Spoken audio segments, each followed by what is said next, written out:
रुकिए, आज मैं आपको एक ऐसी बात बताने जा रहा हूँ जो शायद आपको सुनकर थोड़ा अजीब लगे, लेकिन यह सत्य है। यह बात उन प्राचीन स्टोइक दार्शनिकों की शिक्षाओं से निकली है जिन्होंने जीवन के सबसे गहरे रहस्यों को समझा था। आज मैं आपसे बात करूंगा उस एक चीज के बारे में जो अगर आप किसी विधवा महिला से चुपके से मांग ले तो न केवल आपकी जिंदगी बदल जाएगी, बल्कि उस महिला का दिल भी खुशी से भर जाएगा। और यह कोई अंधविश्वास नहीं है, यह मानव मनोविज्ञान और कर्म के नियमों पर आधारित एक वास्तविकता है। लेकिन इससे पहले कि मैं आपको बताऊं कि वह चीज क्या है, मुझे आपको एक कहानी सुननी होगी, एक ऐसी कहानी जो आपकी आंखें खोल देगी। मित्रों, इस वीडियो को अंत तक देखना बेहद जरूरी है क्योंकि जो बात मैं आपको बताने जा रहा हूँ वह केवल शब्दों में नहीं बल्कि जीवन के अनुभवों में छुपी है। और हाँ, अगर यह वीडियो आपको पसंद आए तो लाइक जरूर करना और अपने उन दोस्तों के साथ शेयर करना जिन्हें इस ज्ञान की जरूरत है। तो चलिए शुरू करते हैं। सदियों पहले रोम के महान सम्राट मार्कस ऑरेलियस ने अपनी डायरी में लिखा था, जब तुम किसी की मदद करते हो तो तुम केवल उस व्यक्ति की मदद नहीं कर रहे, बल्कि तुम ब्रह्मांड के एक महत्वपूर्ण नियम को सक्रिय कर रहे हो। वह नियम है, जो देते हैं उन्हें 1000 गुना मिलता है। लेकिन मार्कस ऑरेलियस ने यह भी कहा था कि यह देना स्वार्थ रहित होना चाहिए, दिखावे के लिए नहीं, बल्कि सच्चे दिल से। और जब आप किसी ऐसे इंसान की मदद करते हैं जो पूरी तरह से असहाय है, जिसके पास कोई नहीं है, तो उस मदद का प्रभाव सबसे शक्तिशाली होता है। अब बात करते हैं विधवा महिलाओं की। समाज में विधवा महिलाओं की स्थिति हमेशा से नाजुक रही है। जब एक महिला अपने जीवन साथी को खो देती है तो वह केवल एक इंसान को नहीं खोती, बल्कि अपना सहारा, अपनी सुरक्षा और कई बार तो अपनी पहचान भी खो देती है। भारतीय समाज में, खासकर पुराने समय में, विधवा महिलाओं को कई तरह की कठिनाइयों का सामना करना पड़ता था। उन्हें अक्सर परिवार और समाज से अलग थलग कर दिया जाता था। लेकिन स्टोइक दर्शन हमें सिखाता है कि हर इंसान, चाहे उसकी परिस्थिति कैसी भी हो, सम्मान का हकदार है। और जब हम किसी ऐसे व्यक्ति की मदद करते हैं जो समाज द्वारा उपेक्षित है, तो हमारा वह कर्म विशेष रूप से शक्तिशाली हो जाता है। मित्रों, अब मैं आपको एक कहानी सुनाता हूँ जो मुझे मेरे गांव में सुनने को मिली थी। यह कहानी एक युवक की है जिसका नाम अर्जुन था। अर्जुन एक साधारण परिवार से था। उसके पिता एक छोटी सी दुकान चलाते थे और माँ घर का काम संभालती थी। अर्जुन पढ़ाई में अच्छा था और उसका सपना था कि वह एक दिन बड़ा आदमी बनेगा, अपने परिवार का नाम रोशन करेगा। लेकिन जिंदगी ने उसके साथ खेल खेला। उसके पिता की अचानक मौत हो गई और परिवार पर कर्जों का बोझ आ गया। अर्जुन को अपनी पढ़ाई छोड़नी पड़ी और छोटे-मोटे काम करने लगा। उसके गांव में एक बुजुर्ग महिला रहती थी जिसका नाम सरला देवी था। सरला देवी विधवा थी।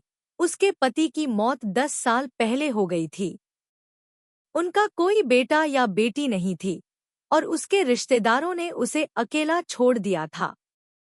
सरला देवी एक छोटी सी झोपड़ी में रहती थी और दूसरों के घरों में छोटे-मोटे काम करके अपना गुजारा चलाती थी। गांव के लोग उससे सामान्य व्यवहार करते थे, लेकिन कोई उसकी खास परवाह नहीं करता था। वह समाज के लिए जैसे एक अदृश्य इंसान बन गई थी। एक दिन की बात है, अर्जुन शाम को काम से लौट रहा था। उसने देखा कि सरला देवी अपनी झोपड़ी के बाहर बैठी रो रही थी। अर्जुन रुक गया। उसके मन में एक अजीब सा खिंचाव हुआ। वह पास गया और पूछा, काकी, क्या हुआ? आप क्यों रो रही हैं? सरला देवी ने अपनी आंखें पोंछी और बोली, बेटा, कुछ नहीं। बस बुढ़ापे की मजबूरी है। आज 3 दिन से मेरे पास खाने को कुछ नहीं है। शरीर में इतनी ताकत नहीं बची कि काम करने जा सकूं। सोच रही थी कि शायद भगवान अब बुला ले। अर्जुन चौंक गया। उसे लगता था कि उसकी ये सारी मदद गुप्त थी, लेकिन राजेश सेठ को पता था।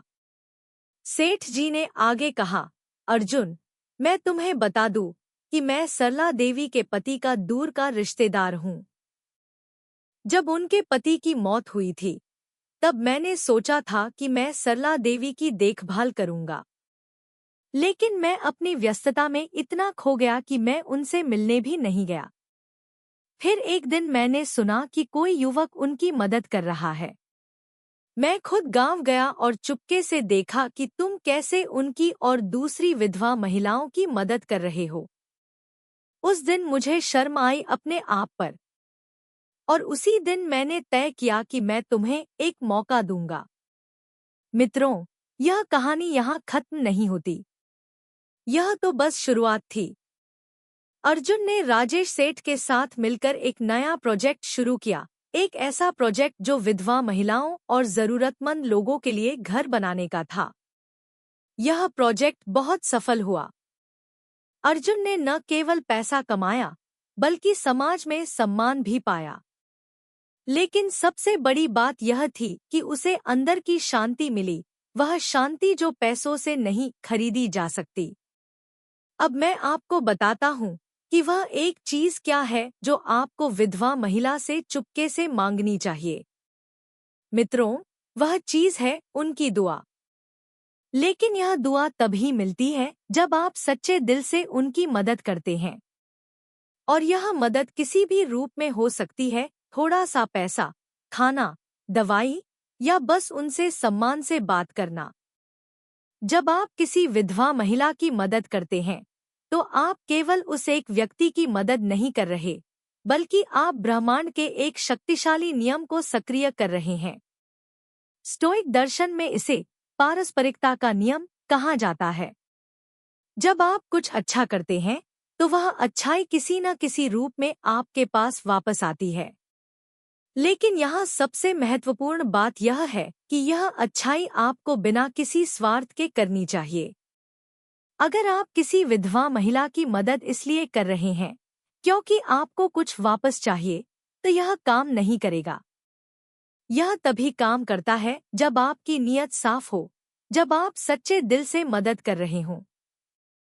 मार्कस ऑरेलियस ने अपनी किताब मेडिटेशंस में लिखा है, जब तुम सुबह उठते हो तो खुद से पूछो, आज मैं किस तरह से दुनिया को बेहतर बना सकता हूँ? आज मैं किसकी मदद कर सकता हूँ? यह सवाल बहुत शक्तिशाली है।